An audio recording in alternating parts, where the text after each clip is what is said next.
हेतु 200 करोड़ रुपए का अनुदान उपलब्ध करवाया जाना प्रस्तावित है।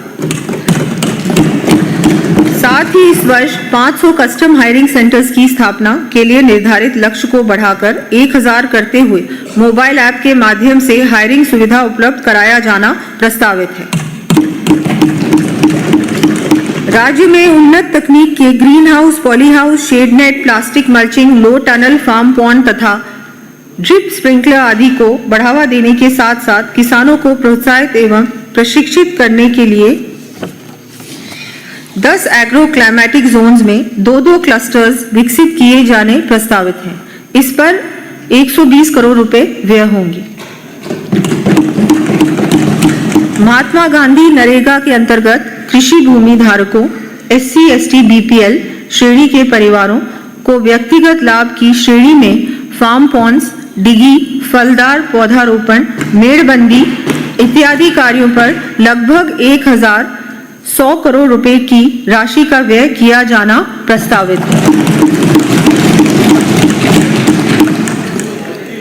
पिछली सरकार ने प्रदेश में जैविक खेती के प्रोत्साहन के लिए मात्र कोरी घोषणाएं की थी, जो कि धरातल पर नहीं उतरी। राज्य में जैविक एवं परंपरागत खेती को बढ़ावा देने के लिए इस वर्ष कृषकों को सभी आवश्यक सहायता एवं प्रशिक्षण उपलब्ध कराने के लिए organic and conventional farming board का गठन किया जाएगा। जैविक उत्पादों के प्रमाणीकरण हेतु जिलों में यूनिट्स एवं लैब्स की स्थापना की जाएगी। ब्लॉक स्तर पर 50-50 कृषकों को गौवंश से जैविक खाद उत्पादन करने हेतु गोवर्धन जैविक उर्वरक योजना प्रारंभ करते हुए 10,000 रुपए प्रति कृषक तक की सहायता दिए जाने की घोषणा करती है। महात्मा गांधी नरेगा के अंतर्गत गोवर्धन परियोजनाओं, कंपोस्ट पिट एवं फ्रूट्स एंड वेजिटेबल्स प्लांटेशन आदि कार्यों पर 197 करोड़ 86 लाख रुपए की राशि का व्यय किया जाना प्रस्तावित है। प्रदेश में नमो ड्रोन दीदी योजना में 1000 महिला सेल्फ हेल्प ग्रुप्स को कृषि कार्य हेतु उपलब्ध करवाए जा रहे ड्रोन्स पर सहायता देने के साथ ही नैनो यूरिया एवं पेस्टिसाइड्स का छिड़काव करने पर 2500 रुपए प्रति हेक्टेयर सब्सिडी उपलब्ध करवाए जाने की घोषणा करती है। किसानों को सॉइल टेस्टिंग, फसलों के संबंध में जानकारी तथा कीटों रोगों के उपचार आदि के लिए विशेषज्ञ सेवाएं उपलब्ध कराने हेतु समस्त जिला मुख्यालयों पर 2 वर्षों में एग्री क्लिनिक स्थापित किए जाने की घोषणा करती हूँ। इस पर लगभग 21 करोड़ रुपए का व्यय होगा।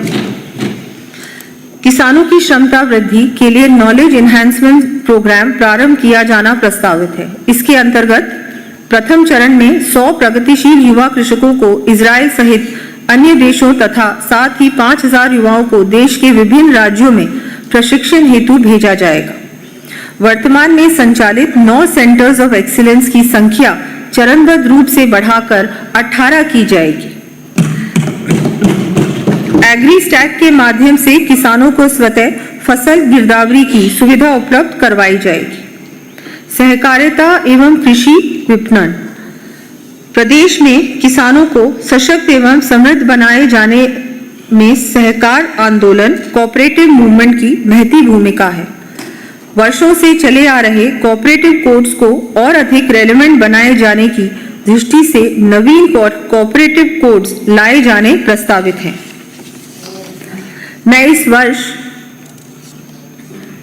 23,000 करोड़ रुपए के ब्याज मुक्त अल्पकालीन फसली ऋण वितरित किए जाने की घोषणा करती हूं।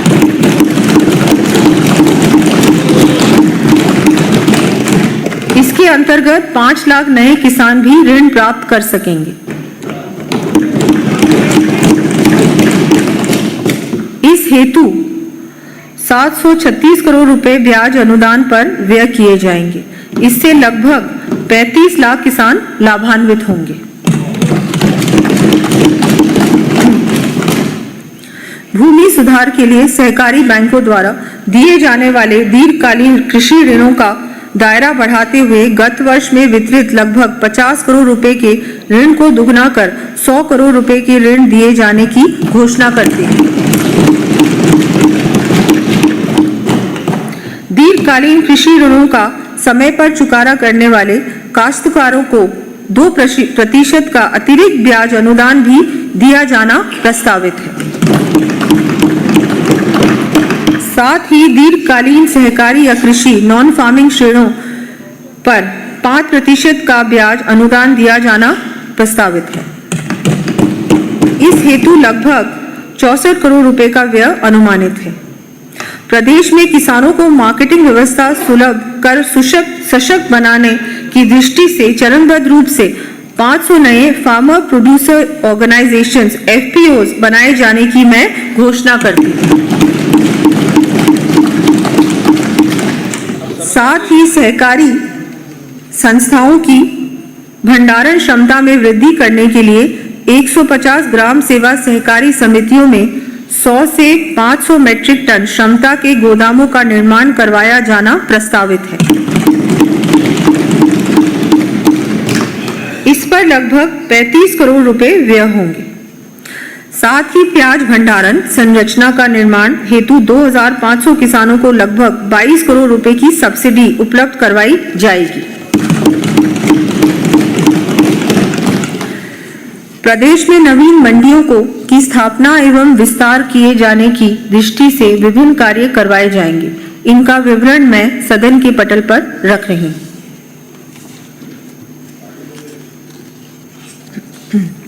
पशुपालन एवं डेयरी। प्रदेश में पशुपालन की अपार संभावनाएं हैं। राज्य के 80 लाख परिवार पशुपालन एवं संबद्ध गतिविधियों पर निर्भर हैं। पशुपालन संवर्धन, संरक्षण एवं विकास हेतु 250 करोड़ रुपए के प्रावधान के साथ मुख्यमंत्री पशुपालन विकास कोष का गठन किए जाने की मैं घोषणा करती हूँ।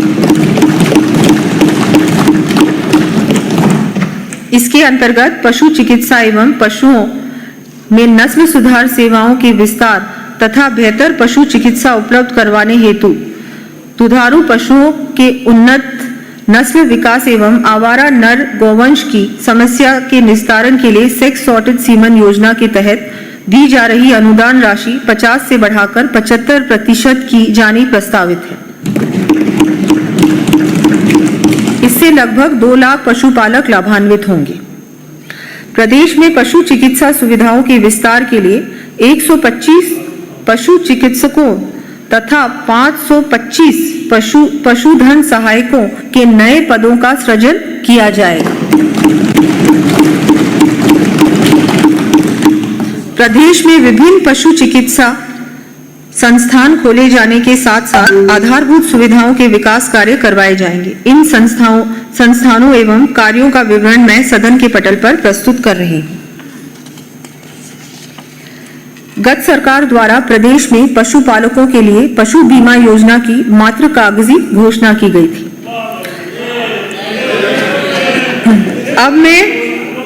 अब मैं पशुपालकों के हितों का ध्यान रखते हुए चरणबद्ध रूप से दुधारू पशुओं के साथ साथ अन्य पशुओं को भी सम्मिलित करते हुए मुख्यमंत्री मंगला पशु बीमा योजना प्रारंभ करने की घोषणा करती है।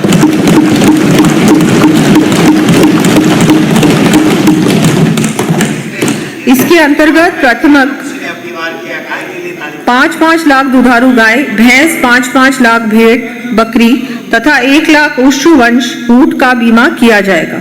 इस पर कुल 400 करोड़ रुपए का व्यय होगा। पशुपालकों की सुविधा के लिए वर्तमान में प्रदेश के 7 जिलों में राज्य स्तरीय पशु मेले आयोजित किए जा रहे हैं। इसका विस्तार करते हुए अब मैं शेष जिलों में चरणबद्ध रूप से पशु मेले आयोजित किए जाने की घोषणा करती हूँ। रेगिस्तान का जहाज कहे जाने वाले राज्य पशु ऊंट की संख्या में लगातार कमी चिंता का विषय है। प्रदेश में उच्च विकास एवं संरक्षण के दृष्टिगत ऊंट संरक्षण और विकास मिशन शुरू किया जाएगा। नवजात ऊंट के पालन पोषण के लिए ऊंट पालकों को दी जाने वाली सहायता राशि 10,000 रुपए से बढ़ाकर 20,000 रुपए प्रतिवर्ष की जाएगी।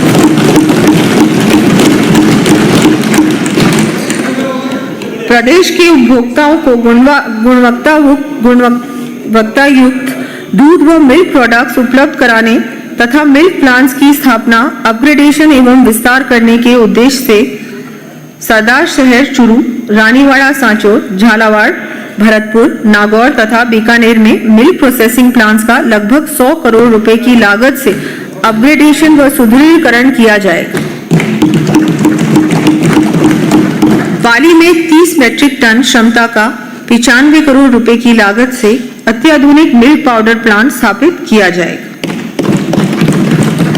कोटा में कैटल फीड प्लांट 25 करोड़ रुपए की लागत से स्थापित किया जाना प्रस्तावित है। माननीय अध्यक्ष महोदय, मैं आपके माध्यम से सम्मानित सदन को आश्वस्त करना चाहूंगी कि हमारी सरकार के इस कार्यकाल के पहले पूर्ण बजट के माध्यम से सभी प्रदेशवासियों की खुशहाली व प्रदेश को विकसित राज्य बनाने के लिए हमने जो संकल्प लिए हैं उन्हें सबके सहयोग से समयबद्ध रूप से साकार करेंगे। माननीय प्रधानमंत्री मोदी जी के मार्गदर्शन तथा माननीय मुख्यमंत्री श्री भजनलाल जी के नेतृत्व में हमारा प्रदेश हर क्षेत्र में प्रगति के पथ पर अग्रसर होगा। देकर अच्छी शिक्षा, बेहतर स्वास्थ्य, नित करें हम मानव कल्याण, दे सहारा करे असहाय वृद्धजन का सम्मान, दे नारी को प्रोत्साहन, है भार जिन युवा कंधों पर, आओ कंधे उनके मजबूत बनाएं, आओ मिलकर विकास की ओर एक साथ कदम बढ़ाएं।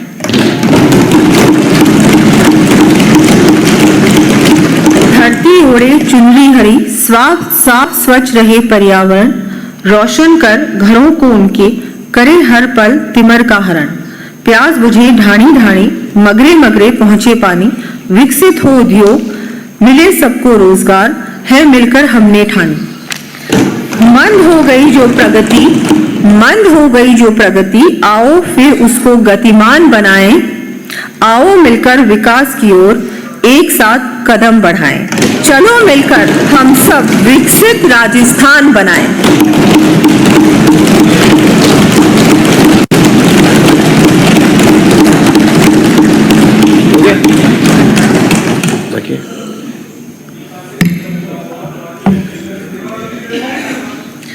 कर प्रस्ताव।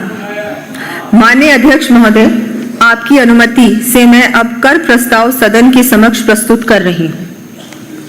यद्यपि करों से प्राप्त राजस्व की प्रदेश के विकास के साथ साथ जन कल्याण की योजनाओं के संचालन के लिए महत्वपूर्ण भूमिका है, तथापि सरकार का यह भी दायित्व है कि वह आमजन तथा उद्योग व्यापार को करों के अत्यधिक बोझ एवं महंगाई के भार से बचाए। ये अवधारणा हमारे देश में प्राचीन काल से ही चली आ रही है।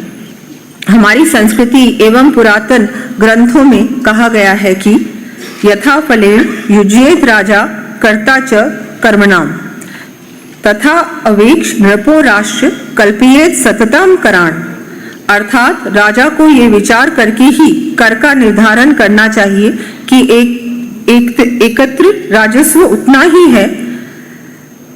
ही हो जितने से राज्य का कार्य व जन कल्याण सुनिश्चित हो सके, तथा साथ में ही लोगों व्यवसायियों को भी अपने कार्य का फल पाने के लिए पर्याप्त शेष रहे।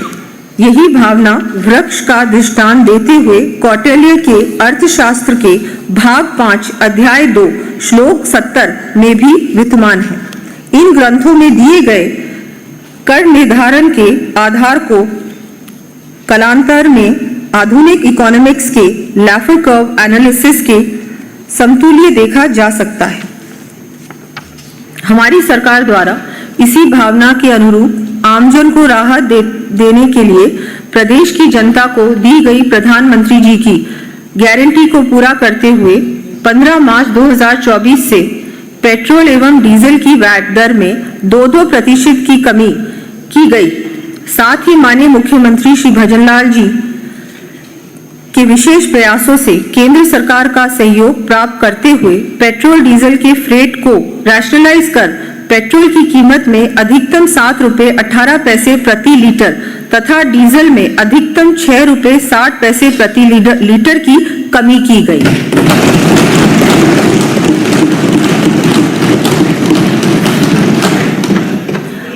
हमारी सरकार इसी प्रकार भविष्य में भी प्रदेश के विकास को और अधिक गति देने के साथ ही आमजन एवं निवेशकों को आवश्यक राहत प्रदान करने की दृष्टि से राजस्व संग्रहण का दायित्व निर्वहन करने वाले समस्त विभागों के संबंधित कार्रवाई सुनिश्चित करने के लिए कृत संकल्प है। पंजीयन एवं मुद्रांक विभाग विविध विलेखों पर स्टैम्प ड्यूटी की देयता के संबंध में प्रचलित वर्तमान श्रेणियों को कम करने के साथ ही दरों का रैशनलाइजेशन किया जा रहा है। इसके अंतर्गत निम्न विलेखों पर भी स्टैम्प ड्यूटी माफ करने की घोषणा करती हूँ। कृषि एवं आवासीय विद्युत कनेक्शन के लिए डिस्कॉम के साथ निष्पादित दिए जाने वाले एग्रीमेंट, युवाओं द्वारा अप्रेंटिसशिप संबंधी दस्तावेज, किसानों द्वारा अपनी फसल पर किए जाने वाले बंध पत्र मॉर्गेज, शिपिंग से संबंधित विविध विलेख, वर्तमान में माता पिता द्वारा पुत्र और पुत्री के पक्ष में निष्पादित सेटलमेंट डीड पर स्टैम्प ड्यूटी एवं पंजीयन शुल्क पर देयपूर्ण छूट को मैं पत्नी, पुत्र, वधू, पोता, पोती एवं दोहिता, दोहिती के पक्ष में निष्पादित सेटलमेंट डीड पर भी दिए जाने की घोषणा करती हूँ। परिवार के सदस्यों के संयुक्त स्वामित्व के अधीन 2 या अधिक गैर कृषि संपत्तियों के एक दूसरे के पक्ष में एक्सचेंज करने पर स्टैम्प ड्यूटी उनमें से अधिकतम मूल्य की संपत्ति के मूल्य पर 6% से घटाकर 2% किया जाना प्रस्तावित है।